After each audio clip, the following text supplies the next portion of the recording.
the hidden science of flow states and how to trigger them on command. She sat alone in her studio apartment, staring at a blank canvas that had been waiting for 3 weeks. Her hands hovered above the brushes, trembling slightly, not from fear, but from something she couldn't name. It wasn't always like this.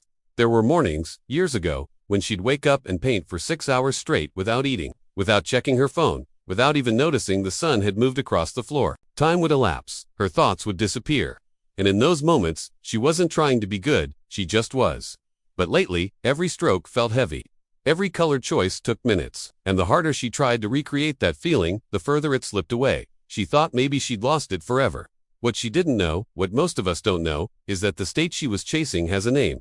Psychologists call it flow, and it's not magic, it's biology. Flow is that rare mental zone where skill meets challenge so perfectly that self-consciousness vanishes, where hours feel like minutes, where you're not thinking about what you're doing, you're just doing it, effortlessly. Athletes call it being in the zone. Musicians call it losing yourself in the music.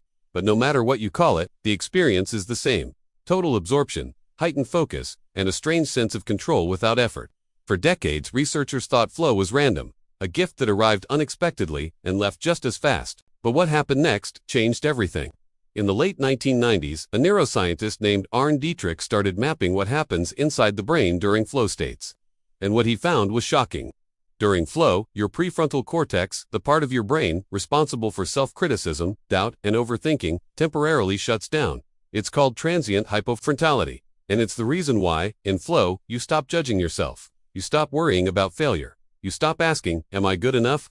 Your brain literally can't ask that question anymore. At the same time, your brain floods with neurochemicals, dopamine, norepinephrine, endorphins, anandamide, serotonin. It's one of the most potent cocktails your nervous system can produce naturally. And the result, you feel invincible, focused, alive. But here's the part most people miss. Flow isn't accidental. It's triggered by specific conditions. And once you understand those conditions, you can start to create flow on command. She didn't know any of this yet.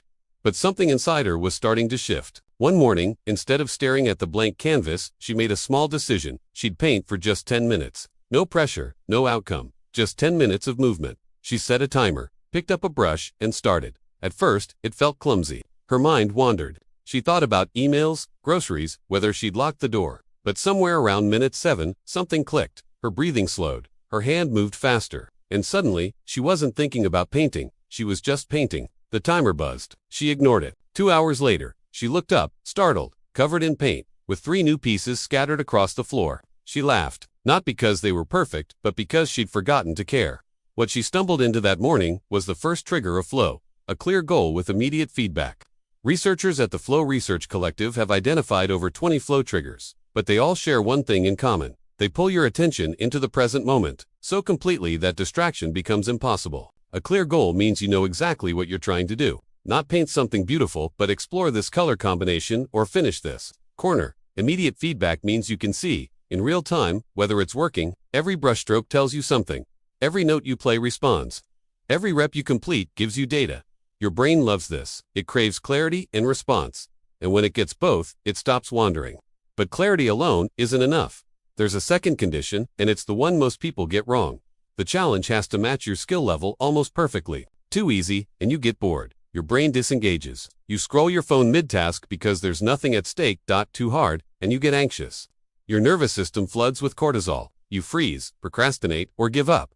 But right in between, in that narrow channel where the task is just hard enough to demand your full attention but not so hard that you panic, that's where flow lives. Psychologist Mihaly Csikszentmihalyi called it the flow channel. And once you find it, everything changes.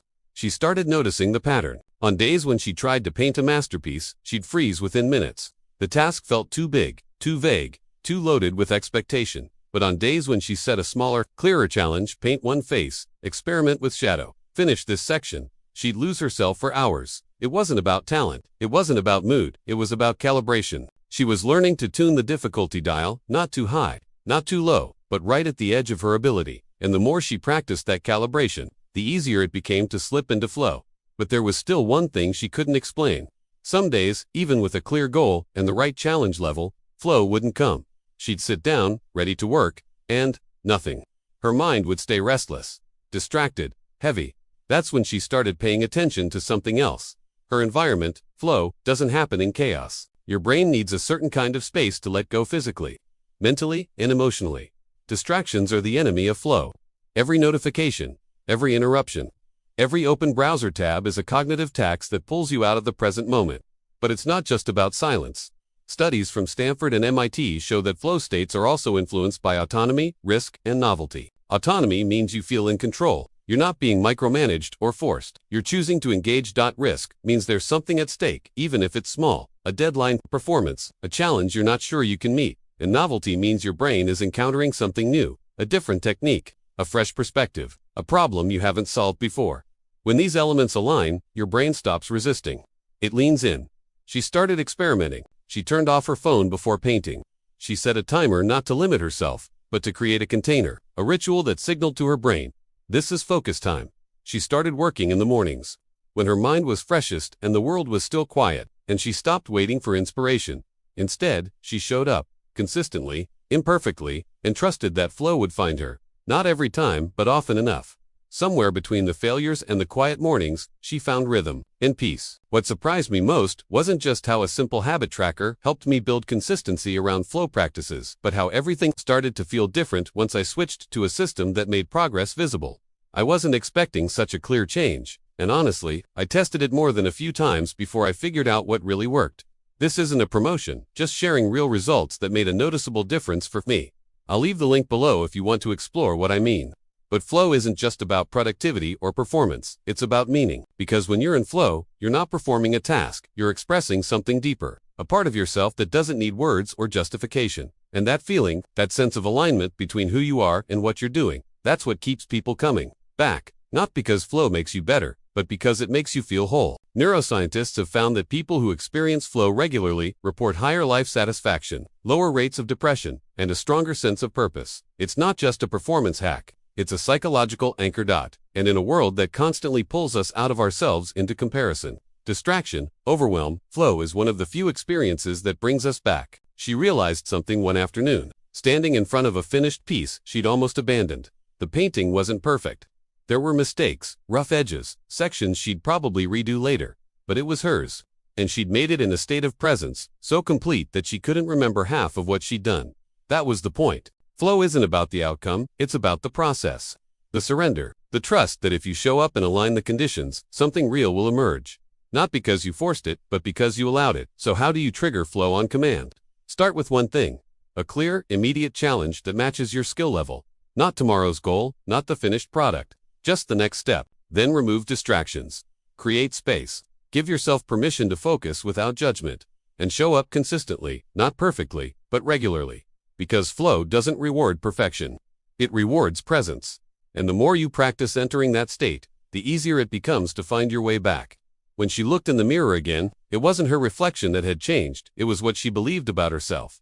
She wasn't chasing flow anymore. She was learning to trust it, to create the conditions, to step into the current and let it carry her. And that, she realized, was the real transformation. Not the art she made, but the person she became while making it. Tell us what part of this story resonated most, and which country or city you're watching from. See you in the next video. Bye.